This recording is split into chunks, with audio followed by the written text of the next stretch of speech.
بسم الله الرحمن الرحيم الحمد لله الذي إليه مصائر الخلق وعواقب الأمر نحمده على عظيم إحسانه ونير برهانه ونوامي فضله وامتنانه لم يولد سبحانه فيكون في العز مشاركا ولم يلد فيكون مورثا خالقا ولم يتقدمه وقت ولا زمان ولم يتعاوره زيادة ولا نقصان جلت عظمته والصلاة والسلام على سيد أصل ما في الوجود سر الله في كل موجود النبي الأمي الدافع جيشات اللباطيل والدامغ صولات الأذاليل أبي القاسم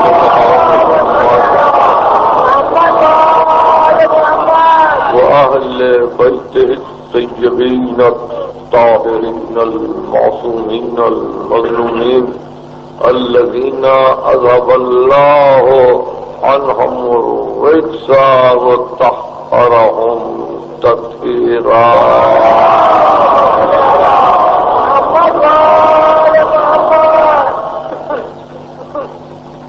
أما بعد فقد قال الله سبحانه وتعالى في محكم كتابه الحكيم يا أيها الإنسان ما غرك بربك الكريم الذي خلقك فسواك فعدلك في أي سورة ما شاء ركبك كلا بل تكذبون بالدين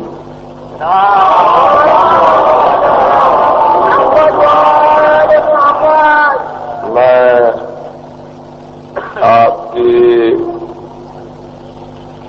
اس ہمتن توجہ کا شکر گزار ہوں، خصوصاً جس پابندی وقت سے آپ مجالس میں جمع ہوتے ہیں، یہ بھی اللہ کا ایک فضل ہے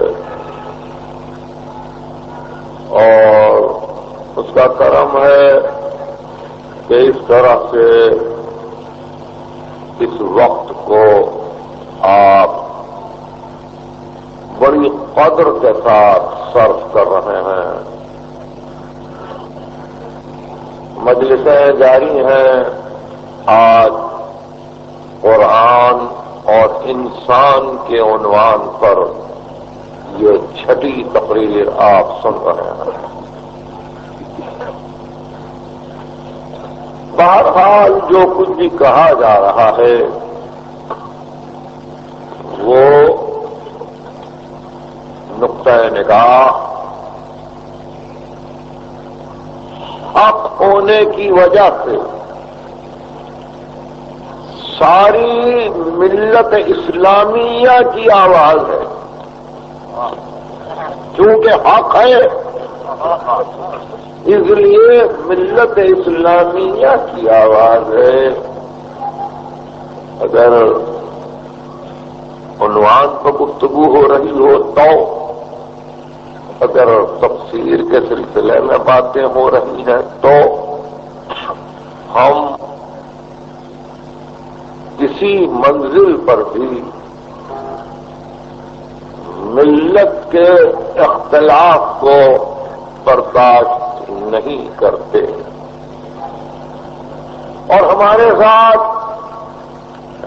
صحیح معنی میں تعاون بھی اسی طرح سے کیا جا رہا ہے یہاں میرے ایسے ہزاروں بھائی موجود ہیں جن کے لیے یہ ضروری نہیں ہے کہ ان کا مکتب فقہی بھی وہی ہو جو میرا مکتب فقہی ہے، مگر وہ یہ سننے کے لیے جمع ہو رہے ہیں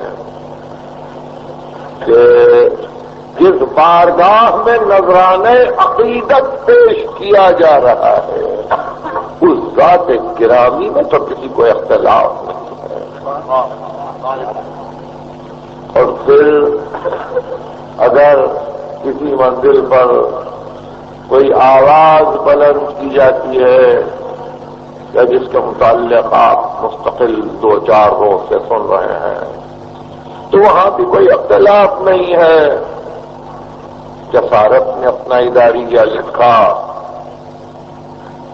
اور مشرق نے اپنا اداریہ لکھا، آج جنگ کا اداریہ آ گیا کہ وہ تقریباً ان موقر روزناموں کے اداریے سے ایک بات تو واضح ہو گئی کہ جو کہا جا رہا ہے وہ ملت کے لیے کہا جا رہا ہے، اور جو شام غریبہ کی مجلس میں کہا جائے گا وہ کسی ایک واحد اسلامی فرقے کی آواز نہیں ہے بلکہ وہ سارے عالم اسلام کی آواز ہے۔ جو بھی مقرر اس دن جائے گا، جو بھی کوئی تخصیص نہیں ہے، وہ اسی فکر کے ساتھ جائے گا کہ مجھ کو تو سارے مکاتب فقہی کو سامنے رکھ کے گفتگو کرنی ہے۔ بہرحال مکاتب فقہی کا اختلاف اپنے طریقہ عمل کا اختلاف ہے۔ طریقہ عمل کے اختلاف پہ انسان گفتگو نہیں کرتا، انسان تو عقیدے پر گفتگو کرتا ہے، انسان گفتگو کرتا ہے فکر کی صحت پر، انسان گفتگو کرتا ہے عقیدے کے ماخذ پر، اور فکر اور عقیدہ اسلامی کا ماخذ قرآن ہے۔ قرآن کے سلسلے میں کل یہ گفتگو ہو رہی تھی کہ اتنی مختصر سی کتاب کہ جس کے متعلق کہا گیا 6236 آیتیں، 77,701 لفظ، اور پھر اس اختصار کے ساتھ اتنے طویل زمانے پر محیط ہو جائے کہ قیامت تک اب نہ کسی قانون کی ضرورت ہے نہ کسی کتاب کی ضرورت ہے کہ جس کو انسان کے لیے عادی سمجھا جائے۔ قانون سے میری مراد ظاہر ہے میں سیاسی الفاظ استعمال نہیں کرتا، آپ دستور نہ سمجھیں، نہیں، ہدایت کے انسان کی ہدایت کے لیے جس قانون کی ضرورت ہے اس کے لیے وہ حرف آخر ہے، اور پہلی ہی منزل پر کہہ دیا کہ ہدایت میں ہر ایک اپنے آپ کو مستحق بھی نہ سمجھے ہدایت کا۔ ہدی للمتقین پہلی ہی منزل صراحت کر، اور پھر انسانوں کے مختلف حصوں کو بتلا دیا۔ اتفاق یہ ہے کہ قرآن شروع ہوتا ہے تقسیم انسان سے۔ پہلا حصہ تو ان لوگوں کا ہے جو غیب پہ ایمان لا کے متقی بنے، نماز کو قائم کرے، زکوٰۃ کو دیں، آخرت کو مانے۔ دوسرا حصہ ان لوگوں کا ہے کہ سواء علیہم انذرتہم ام لم تنذرہم لا یؤمنون، آپ ڈرائیں یا نہ ڈرائیں یہ ایمان لانے والے نہیں ہیں، ان کو تو چھوڑیے۔ یہ دوسرا حصہ، آپ ڈرائیں یا نہ ڈرائیں یہ ایمان لانے والے نہیں ہیں۔ تو اب اس جملے سے اگر کوئی یہ طے کر لے کہ جب مقدرات عزیز علی میں یہ گزر چکا ہے کہ یہ تو اب ایمان لانے والے ہی نہیں ہیں، تو پھر ایمان لائیں گے کیسے؟ ایک بحث چھڑ جاتی ہے، ایک بحث چھڑ جاتی ہے کہ وہ ایمان لانے والے ہی نہیں ہیں، آپ پہلے ہی سے حکم لگا رہے ہیں۔ مگر ہوا یہ کہ قرآن مجید کو آپ نے آج پڑھا یا جیسے کہ حکم دیا سرکار رسالت نے اس طرح سے پڑھا. سورہ بقرہ آخری صورتوں میں ہے شان نزول کے اعتبار سے، مدنی سورہ بھی ہے اور آخری مدنی سورہ ہے سورہ بقرہ، سورہ برات 10 ہجری کا سورہ ہے. مطلب یہ کہ 23 برس آزما کر کہہ رہے ہیں کہ آپ ڈرائیں یا نہ ڈرائیں کہ ایمان لانے والے نہیں. نعرہ تکبیر. اس لیے پہلے ہی سے یہ کہہ دینا کہ قرآن نے یہ تنبیہ کر دی تو نزول کے ساتھ یہ تنبیہ نہیں ہوئی تھی. اور دوسری تقسیم یہ بتلائی کہ متقین کے علاوہ ایک تو وہ ہے کہ جو ایمان نہیں لائے. تیسری منزل خوفناک ہے، بڑی خوف، اور ایسی خوفناک ہے کہ قیامت تک کے لیے انسانوں کی اس تقسیم میں جہاں کہیں یہ قسم نظر آئے گی وحشت ہوگی کہ آپ کے پاس بیٹھیں گے کہیں گے ایمان لائے، ادھر گئے کہیں گے ہم تو مذاق اڑا رہے تھے. ہے نا تیسری تقسیم آپ کو یاد ہے سورہ بقرہ میں، اذا خلوا الی شیاطینہم، جب وہ اپنے شیطانوں کے پاس جائیں گے. یعنی یہ وہ شیطان نہیں ہے جس نے آدم کو سجدہ نہیں کیا تھا، یہ انسانوں کو شیطان بتلایا ہے کہ جب وہ اپنے شیطانوں کے پاس جائیں گے تو یہی کہیں گے کہ ہم تو آپ کے ساتھ ہیں، ہم ان کا مذاق اڑا رہے تھے. آپ نے محسوس فرمایا کہ قرآن مجید خود انسانیت کی تقسیم سے شروع ہوتا ہے تو پہلے اس تصور ہی کو ختم کر دیجئے کہ انسانیت کی تقسیم نہ کی جائے. یعنی یہ قرآن کا طریقہ فکر ہے کہ ان کو جو اپنے آپ کو صاحب ایمان سمجھیں، صاحب ایمان کہیں، غیب پہ ایمان رکھیں، آخرت پہ ایمان رکھیں، اللہ رسول پہ ایمان رکھیں، یہ ہے عقائد کی بنا. اور اسی بنا کے ساتھ میں یہ کہتا ہوں کہ اگر ہم نے اس بنا کو استوار پایا تو ہم یہ دیکھتے ہیں کہ اس کے بعد کے اختلافات وہ ان کا اپنا طریقہ عمل ہے. یہ میری تمہید تھی اور تمہید کے ساتھ میں یہاں تک پہنچنا چاہتا ہوں. ظاہر ہے کہ انسان نے ہزاروں منزلیں طے کی، لاکھوں منزلیں طے کی، اور کروڑوں مقامات تاریخ میں ایسے آئے ہوں گے کہ جہاں یہ سوچنے کے لیے مفکرین کو وقت لگا ہوگا کہ آخر انسان کی دنیا میں زندگی کا کتنا وقت مقرر کیا جائے. ہم بائبل سے گفتگو نہیں کر رہے ہیں کہ جس نے ایک مدت بتلا کی کہ 5000 برس سے دنیا کو بن کے، یا تو لاکھوں برس سے گفتگو ہو رہی ہے، کروڑوں برس سے گفتگو ہو رہی ہے. بہرحال ساری انسانیت کو بنایا، ایک خاکہ بنا، عناصر بنے، مرکبات بنے، اور پھر سلسلہ خلقت شروع ہوا. انسان طبعی بنا، انسان بہیمی بنا، اور اس کے بعد انبیاء آئے تاکہ انسان تشریعی ہو. اور جب تشریع کی منزل پر آیا تو پھر اس کے لیے ہدایتوں کے راستے کھول دیے اور ان کو بھیجا ہر دور میں کہ جن پر اللہ کو اعتماد تھا کہ یہ میرے پیغام کو توڑ موڑ کر نہ پیش کریں گے، رواداری سے کام نہ لیں گے، بے خوف ہو جائیں گے. ابراہیم خلیل اکیلے سے ہی، مگر آتش نمرود سے نہ گھبرائیں گے اور کہیں گے وہی جو حق ہے.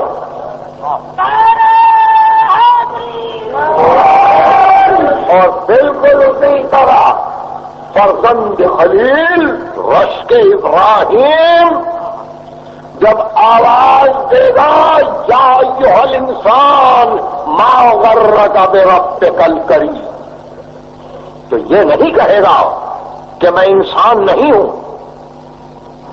انسان ہی سے خطاب کرے گا، مگر یہ بھی بتلائے گا کہ میں بھی انسان ہوں، میں بھی انسان ہوں۔ انسان سے انسان تک فرق اتنا ہی ہے کہ یوحی الیہ، مجھ پر وحی آتی ہے، مجھ پر وحی آتی ہے۔ ایک ایسا فرق بتلایا کہ 1400 برس ہو گئے، اگر کسی نے بھی اس زمانے میں وعدہ دعویٰ کیا ہے کہ وحی آئی ہے تو وہ دعویٰ میں جھوٹا تو کیا کہوں، مذہب کا خیل ہو کے رہ گیا، مذہب کا خیل ہو کے رہ گیا، جس میں زبان بھی درست نہیں تھی، جس کا ادب بھی درست نہیں تھا۔ میں نے وہ کتابیں بھی دیکھی ہے کہ رات کو یہ وحی آئی، مگر جس زبان میں آئی اسی زبان کی لغت کے اعتبار سے، اسی زبان کی قواعد کے اعتبار سے جملہ غلط تھا۔ تو اس طرح سے اس نے کہا کہ انسان سے انسان تک، مگر فرق مجھ میں تم میں یہ ہے، مجھ میں تم میں فرق یہ ہے کہ اگر میں یہ چاہوں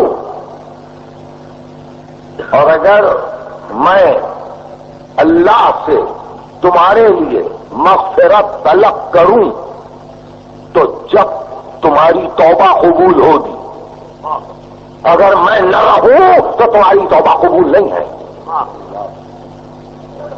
یہ مستقل گفتگو تھی، اور الحمدللہ سدا حاجی ہوں گے اس مجمع میں۔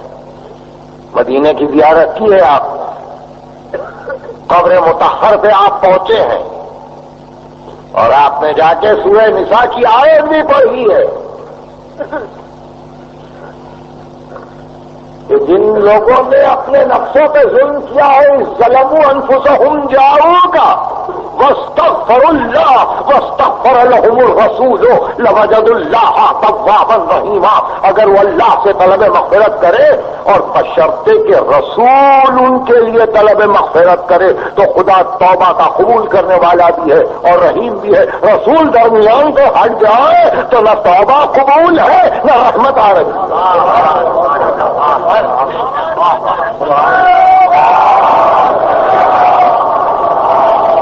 آپ نہیں ہوگا نا تو کس مندر کو رسول درمیان سے ہٹ جائے تو کچھ نہیں۔ اس لیے یہ لازم تھا، یہ بسلسلے تقریر گزشتہ یہ لازم تھا کہ رسول رہتی دنیا تک یہ بتلائے کہ میری قبر پر آ کر یہ کہنے والا سلام کے بعد کہ السلام علیک یا رسول اللہ، سلام ہو تجھ پر اے اللہ کے رسول، اور اللہ نے قرآن میں یہ کہا ہے کہ وہ لوگ جنہوں نے اپنے نفسوں پر ظلم کیا ہے اگر تیرے پاس آئے، فقط مدینے میں نہیں، تیری زندگی میں نہیں، جہاں تو رہے، اور اگر تیری قبر کے پاس آئے تو جب بھی تیری حیات عقلی ہو، روحی ہو، معنوی اتنی محیط ہوگی کہ اگر تو طلب مغفرت کرے اس حیات معنوی میں تو ہم ان کو بخش دیں گے۔ تو رسول جان رہے تھے کہ میرے لیے تو حیات ہی حیات ہے، میرے لیے تو حیات ہی حیات۔ اور ایک عجیب بات یہ ہے کہ رسول جب دنیا سے ہٹے اور اسلام میں ملوکیت اور شاہی کا سلسلہ آگے بڑھا، بنی امیہ، بنی عباس، سلاطین آل عثمان، تاتار، قاجاریہ، صفویہ، سلجوقیہ، مغلیہ، جتنے بھی تاجدار آئے جنہوں نے یہ بتلانے کی کوشش کی کہ ہم ساری دنیا پہ اس وقت قبضہ کیے ہوئے ہیں، کسی کی یہ مجال نہیں ہوئی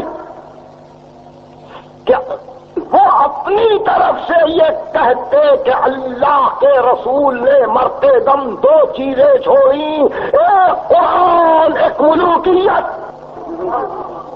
اگر کہیں کسی نے کہا ہے ایک قرآن، ایک ملوکیت، دو چیزیں چھوڑ، نہیں کہہ سکے، باوجود استبداد نہ کہہ سکے، باوجود قدرت نہ کہہ سکے، باوجود اس کے کہ ان کے چشم و ابرو کی گردشوں پر علماء کام کر رہے تھے، نہ کہلوا سکے اور یہ کہنا پڑا مجبور ہو کر، پھر اسی بارگاہ پہ واپس جانا پڑا، یعنی کسی چیز کو چھپاتے ہوئے، کسی چیز پر پردہ ڈالتے ہوئے یہ کہنا پڑا کہ اللہ کے رسول نے یا تو اپنے آپ کو چھوڑا یا کتاب کو چھوڑا۔ یعنی دیکھیے یہ لفظ سنت کا جو مفہوم ہے وہ حیات ختمی مرتبت کی گواہی دے رہا ہے کہ نہیں؟ بہت غور سے سنیے، حیات ختمی اس لیے کہ سنت روایت نہیں ہے۔ اب بحث علمی شروع ہو، کوئی روایت آپ کے سامنے آئے آپ یہ نہیں کہتے سنت ہے، اس لیے کہ حضرت مسلم بن حجاج رحمۃ اللہ علیہ صحیح مسلم کا مقدمہ قائم کرتے ہیں 48 صفحے کی وجہ سے کہ کتنے ایسے راوی تھے جنہوں نے ہزاروں حدیثیں پیغمبر کے زمانے میں جھوٹی وضع کی اور مقدمہ ہی قائم کیا۔ یہ صحیح بخاری شریف کو حضرت محمد بن اسماعیل بخاری رحمۃ اللہ علیہ نے کتاب الوحی سے شروع کیا، مگر صحیح مسلم کو جو شروع کیا گیا تو اس حدیث سے شروع کیا گیا کہ من کذب علی متعمدا فجزاؤہ جہنم، جو مجھ پر عمدن جھوٹ بولے اس کی جزا جہنم ہے۔ مقدمہ صحیح مسلم کو دیکھیے، 48 صفحے کا مقدمہ ہے، پنس روڈ میں کتاب چھپ چکی ہے، مسلسل ان راویوں کا ذکر کر رہے ہیں جو رسول کی زندگی میں اور رسول کے بعد رسول پر جھوٹ بول کر رسول کے نام سے روایتوں کو موصول کرتے تھے۔ تو کیا یہ روایت سنت ہے؟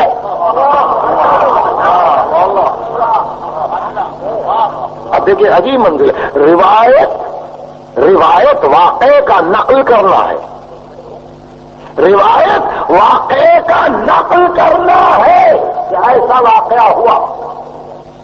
سنت زندگی عمل ہے، آپ سمجھتے؟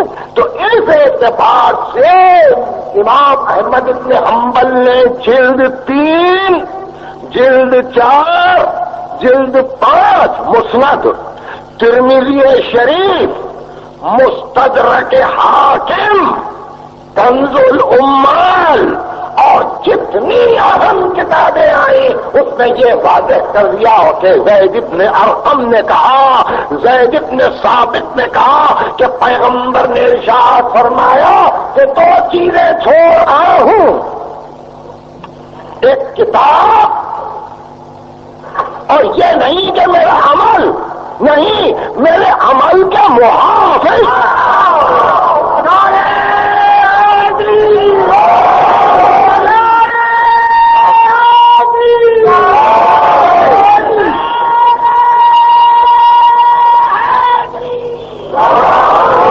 کتاب ایک میرے عمل کے محافظ، اور یہی وہ محافظ ہیں کہ جن کے متعلق حضرت امام احمد بن حنبل نے اپنے مسند میں لکھا کہ پیغمبر نے ارشاد فرمایا حجۃ الوداع کے موقع پر کہ اللہ کی کتاب ہے اور یہ اطرت ہے، یہ اطرت، وہ عطرت صحیح معنی میں محافظ سنت ہے.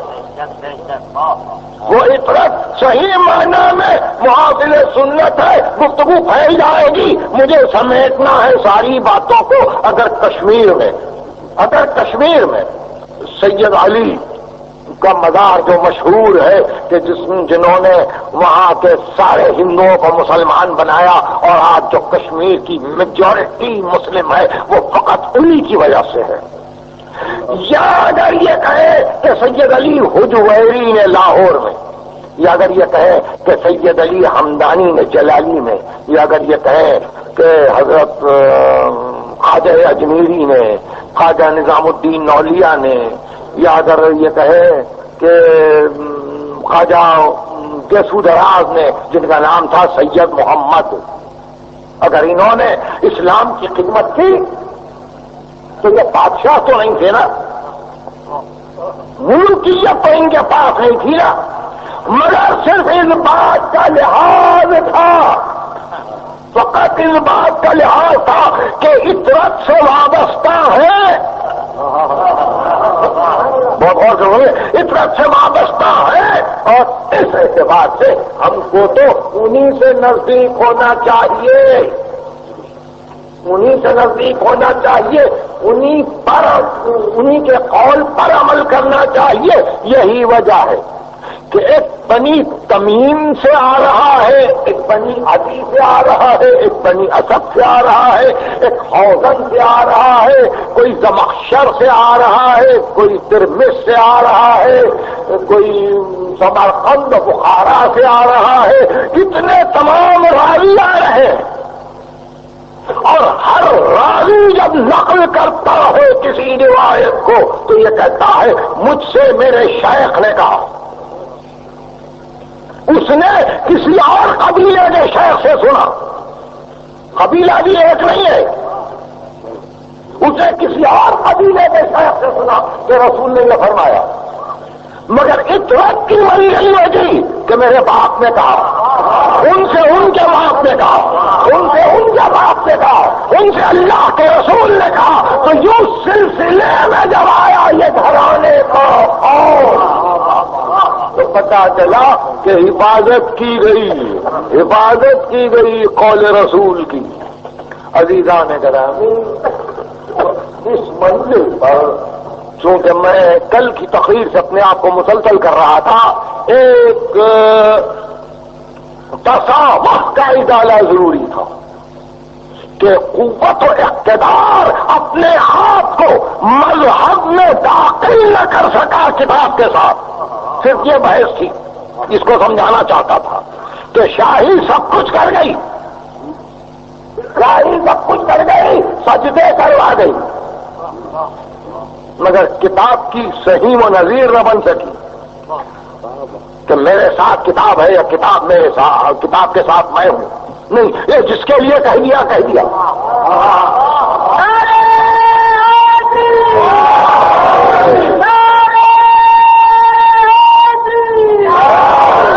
جس کے لیے کہہ دیا کہہ دیا.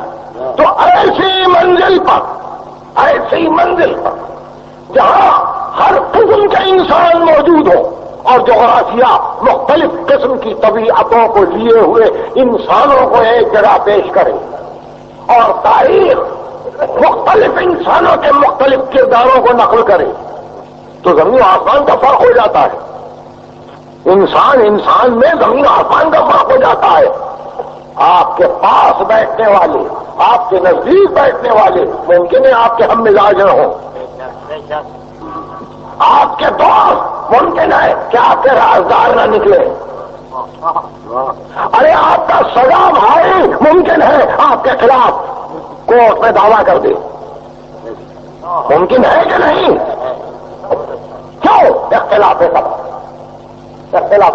تو اس اعتبار سے اس انسانوں کو، انسانیت کو راہ راست پر ڈالنے کے لیے ہر دور میں ذات واجب نے، چونکہ مقصود کائنات انسانیت تھی، ذرا سا توجہ سے سنیے، میں لفظوں کو ہلکا کر رہا ہوں تاکہ وزن نہ ہو، گہرا نہ ہو، دماغ سے بات۔ چونکہ مقصود کائنات انسانیت تھی، پہاڑ مقصود نہیں ہے، دریا مقصود نہیں ہے، آسمان مقصود نہیں ہے، زمین مقصود نہیں ہے۔ قیامت میں پہاڑوں سے پوچھا نہیں جائے گا، آسمانوں سے نہیں پوچھا جائے گا، زمین سے نہیں پوچھا جائے گا۔ جس کو آنکھ، ناک، دل، دماغ دے کے ہوش و حواس اور شعور اور عقل عطا کی ہے، اسی سے پوچھا جائے گا کہ تو نے وعدہ کیا تھا اس روز الست بربکم، قالوا بلا، کہاں ہے وعدہ؟ تو اس انسان کی ہدایت کے لیے ہر دور میں ذات واجب نے اپنی قدرت تامہ سے ایسے انسانوں کو انسانوں میں سے الگ کر لیا،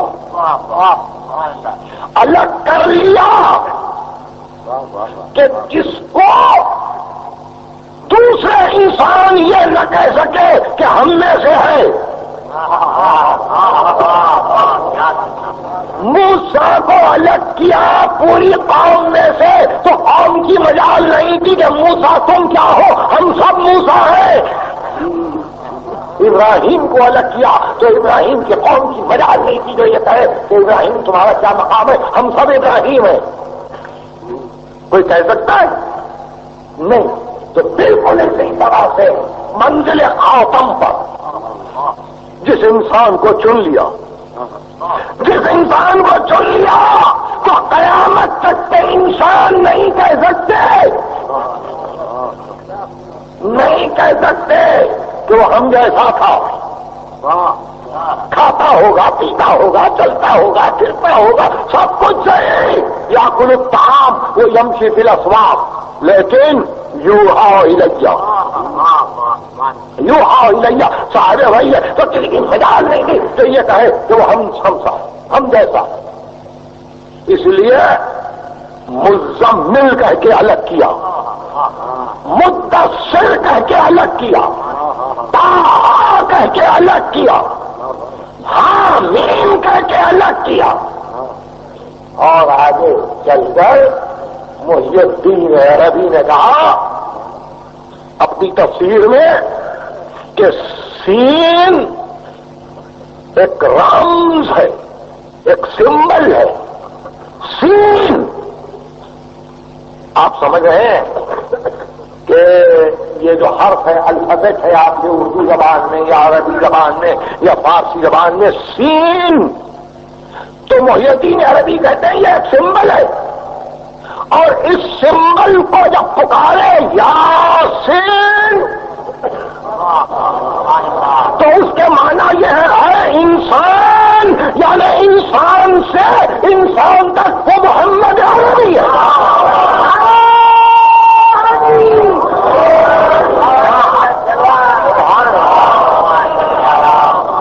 آپ دیکھ رہے یاسین، ساری دنیا نے کہا، کسی مفسر نے یہاں دھوکہ نہیں کھایا ہے، سبوں نے کہا کہ یاسین سرکار کا نام ہے، سبوں نے کہا یاسین سرکار کا نام ہے، یا خطاب ہے یا ندا ہے۔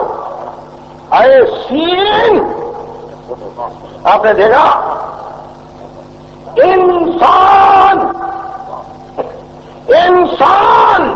5 حرفوں میں سے درمیانی حرف کو لے کے سمبل بنایا، درمیانی حرف کو لے کے نشان بنایا، اور جب کبھی کامل ہوں گے تو چادر تفسیر میں یہی رہیں گے، مباہلے میں یہی رہیں گے، قربا کی منزل پر یہی رہیں گے، اور ان کو تم ہر دور میں دیکھتے جاؤ گے۔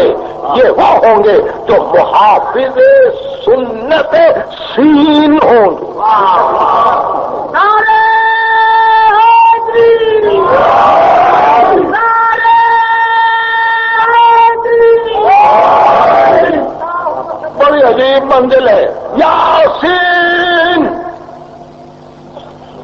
قسم کھائی قرآن کی، انک لمن المرسلین، تو مرسل ہے، صراط مستقیم پر ہے۔ سارے مفسرین نے کہا یہ ختم مسلط کرنا، یہ ختمی مرتبہ کا نام ہے یاسین. اگر نام محمد ہے تو اگر اضافت کے ساتھ میں ایک لفظ استعمال کروں آل محمد تو کسی کو حیرانی کیوں ہو؟ سب کو معلوم ہے آل محمد کون ہے. اسی طرح سے اگر یاسین نام ہے اور میں اضافت کے ساتھ کہوں آل یاسین تو حیرانی کا کیا مقام ہے؟ اسی طرح سے کہوں آل طہا تو حیرانی کا کیا مقام ہے؟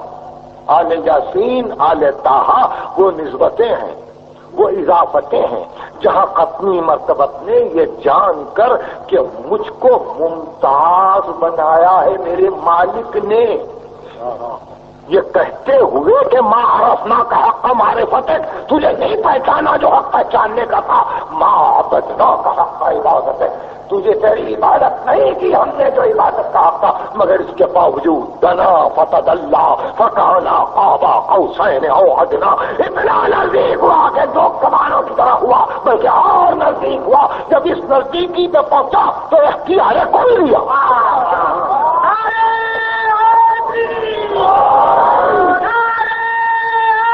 بہت غور سے جب اس منزل پر پہنچا تو اختیار کل لیا اور اختیار کل دے کے کہا تم کہو حق تو حق، تم کہو نہ حق تو نہ حق، تم کہو طیب تو طیب، تم کہو نجس تو نجس، تم کہو پاک تو پاک، تم کہو ناپاک تو ناپاک. قرآن مفصل نہیں ہے، مفصل نہیں ہے، اشارے ہے جس کی تفصیل محمد، اشارے ہے جس کی تفصیل محمد. اور اس کی وجہ جو سورہ اعراف کی یہ آیت یاد رکھنے کے قابل ہے، ذرا غور تو کیجئے. قرآن نے اپنی تعریف یہ نہیں کی جو محمد عربی کی ہے.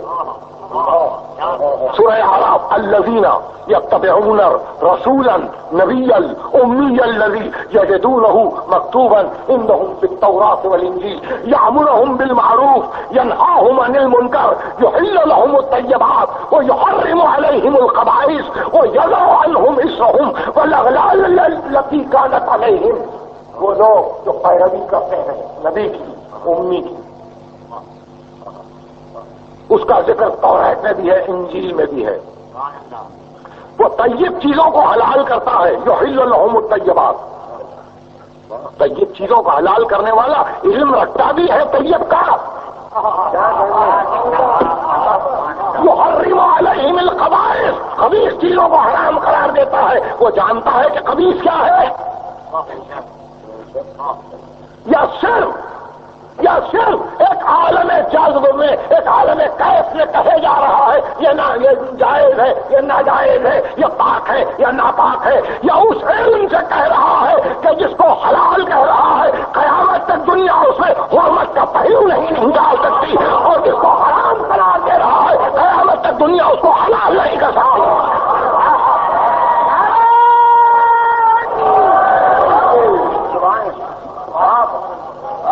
دیکھیے آپ نے سورہ اعراف کی آیت ہے یحل لهم الطیبات ویحرم علیہم الخبائث ویضع عنہم اصرہم، ان کے کانوں کے بوجھ کو نکالتا ہے. والاغلال التی کانت علیہم، جن بیڑیوں میں یہ بندھے ہوئے تھے، جن زنجیروں میں یہ گھرے ہوئے تھے، اس کو نکالتا ہے. والذین اتبعوہ وعزروہ ونصروہ، جنہوں نے اس کی پیروی کی اور اس کا احترام کیا. پیروی الگ ہے، احترام الگ ہے، نصرت الگ ہے. اب اگر نام پیغمبر پر کوئی سر جھکائے تو اس کو سجدہ نہ سمجھو، اس کو عبادت نہ سمجھو، یہ نہ سمجھو کہ یہ شرک ہے. قرآن کہہ رہا ہے کہ احترام کرو. سجدہ اور محمد عبد ہیں، اشہد ان محمدن عبدہ و رسولہ، میں گواہی دیتا ہوں کہ محمد اس کا عبد ہے اور رسول ہے. تم میری منزلت سے جب معین ہو گئے، وہ اختیار کل لیے ہوئے ہیں انسان، اختیار کل لیے ہوئے ہیں. بہت غور سے سنیے، شاید میں تتمہ کلام پہ پہنچ رہا ہوں. اور ایک عجیب بات یہ ہے کہ باوجود اس کے کہ آج پھر میرا کارڈیوگرام کچھ درست نہیں تھا، لیکن صرف یہ جان کر کہ میرا مضمون تشنا نہ رہ جائے، اور صرف اور 3 دن میرے سامنے ہیں جہاں میں تقریریں کر سکوں گا، چوتھے دن تو قیامت ہے. بہرحال مجھے چند ضروری باتیں عرض کرنی ہیں، اور میں چاہتا ہوں کہ یہ دلوں میں اتر جائیں، یہ باتیں یہ دلوں میں اتر جائیں. تو سب انسان برابر نہیں، یہ تو طے کیا گفتگو میں کہ سب انسان اچھا نہیں. حل یستوی الذین یعلمون والذین لا یعلمون، کہ علم رکھنے والے اور بے علم دونوں برابر ہو جائیں گے.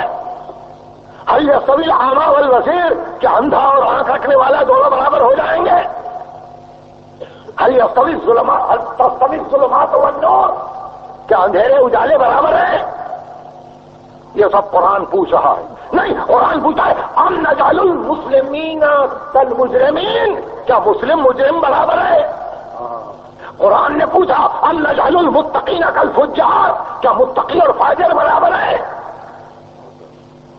جب انسان سب برابر نہیں ہے، سب یکساں نہیں ہے، تو ان میں ہدایت کے لیے لازم تھا کہ ایک ایسی کامل فوج آئے کہ جس کو اختیار کل دے کر کہے وہ ما ینطق عن الہوی، یہ خواہش نفس سے بات ہی نہیں کرتا، یہ بات ہی نہیں کرتا جبرائیل آئے یا نہ آئے. بڑی عجیب منزل ہے. وہ ما ینطق عن الہوی، یہ ہوا سے بات نہیں کرتا. ان ہوا الا وحی یوحی، یہ وحی ہے، یہ وحی ہے جو نازل ہو رہی ہے. ما ضل صاحبکم وما غوی، تمہارا ساتھی کبھی گمراہ نہیں ہوا، کبھی راستے سے نہیں ہٹا. اس کو پورا اختیار ہے، اس کو پورا اختیار ہے. اس کے اختیار پر نہ اس دن اعتراض کیا گیا، نہ آج کسی کو حق اعتراض ہے. میری اتنی تمہید گزر گئی ایک واقعے کے لیے.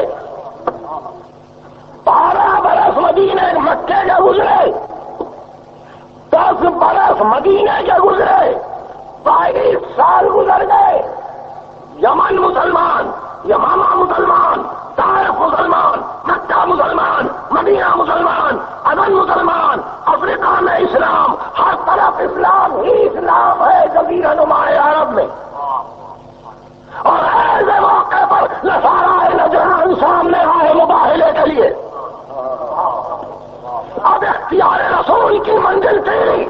اگر چاہتے تو انفسنا میں سارے ساتھیوں کو لے جاتے کہ یہ سب کے سب میرے ساتھ ہیں. اگر چاہتے تو ابناء میں امت کے سارے بیٹوں کو لے جاتے کہتے میری اولاد ہے. اگر چاہتے تو نساء میں ساری بیویوں کو لے جاتے اور کہتے سب میری بیویاں ہیں، میری عورتیں ہیں، لاؤ تم بھی لاؤ اپنی عورتوں کو. تو ادھر تو تعین نہیں کیا اور ادھر اس اختیار کو استعمال کرتے ہوئے 22 برس کے بعد اتنے انسانوں میں سے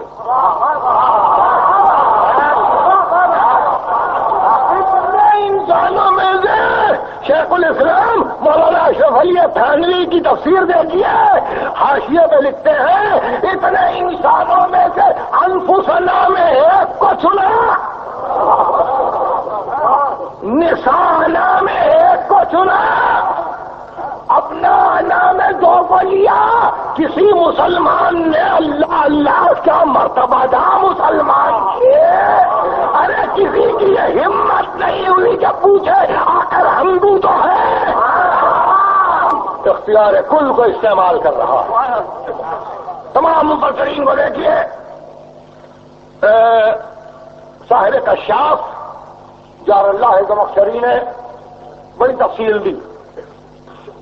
یہ کتاب تو بازار میں یہاں ہے کراچی میں، شیخ الاسلام مولانا اشرف علی تھانوی کی توجیہ تفسیر، اس کو حاشیے میں ملاحظہ فرمائیے. آل عمران کی اس آیت میں، یہ سورہ آل عمران کی آیت ہے، کہ اپنا میں تو یا رسول اللہ یہ دو چھوٹے بچوں کو لے جا کے کیا کریں گے؟ آپ نے دیکھا یہ تو چھوٹے بچوں کو لے جا کے کیا کریں گے؟ نشانہ میں بیٹی انفسنا میں ایک انسان آزمایا ہوا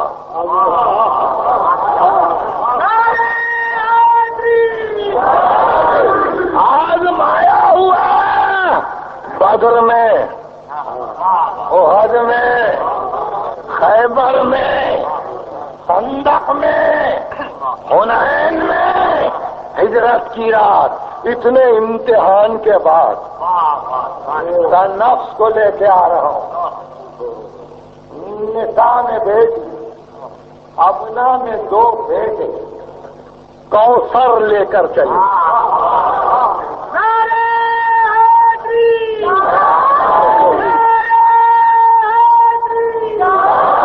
کوثر لے کر چلے، یہ بتلاتے ہوئے کہ سلسلے کو سمجھو، سلسلے کو سمجھو، اگر کسی کو آج حق پہنچتا تو آگے بڑھ کے کہتا ہم چلیں گے، آیت ایک آیت نہیں آئی، ایک رات پہلے آئی تھی اور کہا کل لاؤ، کل یہ کل عجیب ہے کہ میں مہلت رسول دیتا ہے، کل علم دوں گا،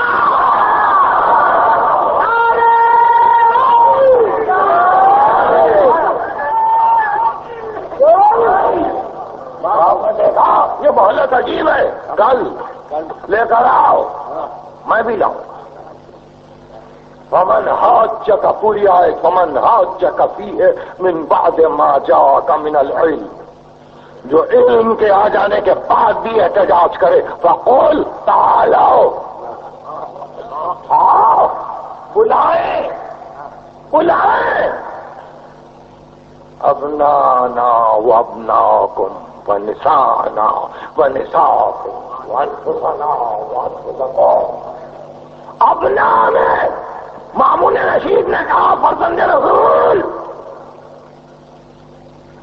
جب بیٹی کی اولاد بھی رسول کی اولاد ہے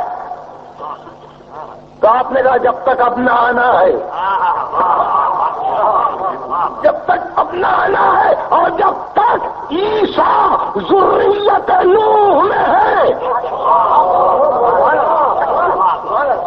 عیسیٰ کے لیے باپ نہیں ہے مگر مریم کے ذریعے سے، اگر وہ نوح کی اولاد ہے، سورہ ان انعام چھٹا سورہ ہے، وَمِن ذُرِّيَّتِ ہی سے آیتیں شروع ہوتی ہیں کہ عیسیٰ ذریت نوح میں سے، تو آپ نے دیکھا یہ اپنا آنا کے سلسلے کو چھوڑ کے سنت کا محافظ بنایا، ورنہ کہ یہ میری اطاعت ہے، یہ میری اطاعت ہے، ان کو چھوڑ رہا ہوں، ذرا ان کا خیال رکھنا، تو اللہ کا شکر ہے اور واقعی احسان ہے میرے مالک کا، خدا گواہ ہے، یہ تاریخ ہے اور اس تاریخ کو مسلمانوں کو تسلیم کرنا پڑے گا کہ کسی نے فعل رسول پر، کسی نے اجلہ صحابہ نے، صحابہ کرام نے، کسی نے کبھی اس بات پہ اعتراض نہیں کیا کہ خندق میں آپ نے علی کو کیوں بھیجا،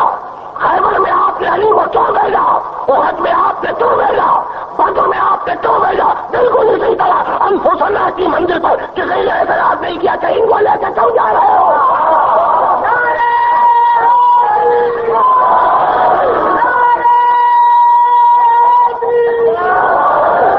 بس ہو گئی گفتگو، یہی وہ ہے کہ جن کے ذریعے سے ہم نے رسول کو پہچانا، یہی وہ ہے کہ جنہوں نے رسول کا احترام کا خیال رکھا، کربلا حفاظت رسول ہے، کربلا حفاظت پیغام رسول ہے، کربلا حفاظت سنت رسول ہے. میں نے کل بھی کہا، پھر پوچھتا ہوں، دو شخص ہیں 61 ہجری میں، یا یزید یا حسین. دنیا فیصلہ کر دے سنت رسول کا محافظ یزید ہے یا حسین. یہ وہ منزل ہے کہ جس مقام پر میں آپ کو صرف اتنی توجہ دلا کر آگے بڑھ جاؤں گا اور توفیقات الہی کا طالب رہوں گا آنے والی تقریروں کے لیے، کہ کبھی کسی کی مجال نہیں ہوئی کہ فعل رسول پر حیات رسول میں اعتراض کرے. اور اگر ایک موقع جنگ احد میں آیا بھی تھا تو کہا یظنون باللہ ظن الجاہلیہ، اللہ سے بدگمانی کر رہے ہیں، تم پہ اعتراض نہیں ہے. یہ قرآن کی آیت ہے، یظنون باللہ ظن الجاہلیہ یقولون هل لنا من الامر من شیء. کہہ رہے ہیں کہ آپ کے امر نبوت میں ہمارا دخل کیوں نہیں ہے؟ قل ان الامر كله للہ، کہہ دو امر اللہ کے لیے ہے. یہ آپ سے کیا باتیں کرتے ہیں، ہم نے آپ کو اختیار دیا ہے جو آپ کہیں. تو پیغمبر اس منزل پر چھوٹا نواسا گود میں گھر سے باہر نکلے، صحابہ کرام رضوان اللہ علیہم کھڑے ہوئے ہیں، سمجھتے ہیں کہ شاید وہی آئی ہے، کوئی کتاب لے کے آئے ہیں، قرآن لے کے آئے ہیں. اللہ کے رسول گود میں کیا ہے؟ دامن ابا کو لٹ کے کہا میرا نواسا ہے، میرا نواسا ہے. اس کے چہرے کو دیکھو، اس کی صورت کو دیکھو، یہ میری بیٹی کا چھوٹا بیٹا ہے حسین.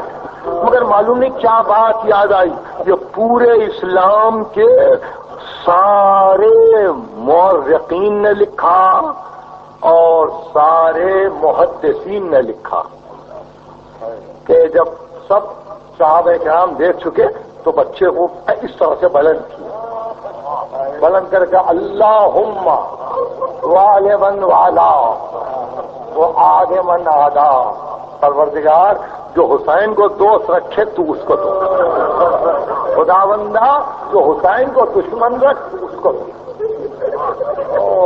وَغْزُلْ مَنْ خَذَلَهْ وَانْصُرْ مَنْ نَصَرَهْ، جو اس کی توہین کرے تو اس کو رسوا کر دے، جو اس کی مدد کرے تو اس کی مدد کر. اٹھا کے مدینے کی زمین میں صحابہ کرام کے سامنے دعا کی، پروردگار تو اس کو دوست رکھ جو حسین کو دوست رکھتا ہو. کربلا میں حسین نے بھی ایک بچے کو اٹھایا. علامہ راشد الخیری کی کتاب سیدہ کا لال بازار میں موجود ہے، پڑھ لیجئے. ایک بچے کو اٹھایا، یہ 6 مہینے کا بچہ تھا. صاحبان اولاد سن رہے ہیں، 6 مہینے کا بچہ تھا. جب مدینے سے نکلے تھے تو اس بچے کا سن 13 دن کا تھا. آج محرم کی چھٹی ہے، آج علی اصغر کا ذکر ہوتا ہے چھوٹے بچے کا. تو 2-4 جملے اور کروں. بچے کو اٹھایا، بے اختیار کہا اے امت کوفہ و شام، اے عسکر کوفہ و شام، اگر تمہارے غام ناقص میں میں گنہگار ہوں تو یہ بچہ تو گنہگار ہے. یہ پانی مانگتا ہے، پانی مانگتا ہے، پیاسا ہے، اس کے ہونٹ سوکھ چکے ہیں.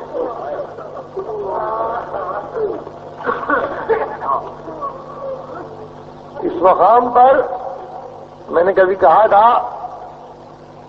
مرحوم آخری تاجدار عورت واحد علی شاہ نے ایک عجیب و غریب مرثیہ کہہ دیا، ایک عجیب و غریب مرثیہ کہہ دیا اور کہا طویل مرثیہ ہے، رن میں ابرو کا ماں کی آمد ہے، اصغر بیگما کی آمد ہے، اس مرثیے نے کہا کہ قوم کو دیکھ کے کہنے لگے سب پہ ظاہر ہے اس کے جگ کا حال. ساحل کور نے کیا جو سوال نان دو اے شہ خجستہ خصال.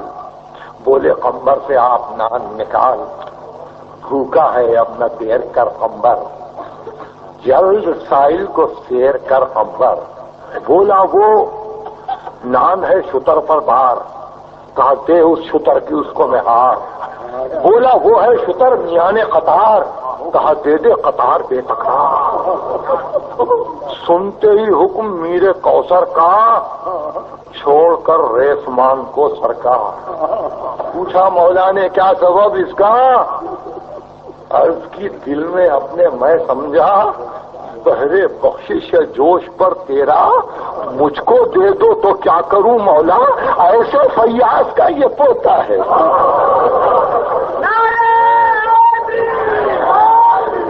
ایسے فیاض کا یہ پوتا ہے جان پانی بغیر کھوتا ہے.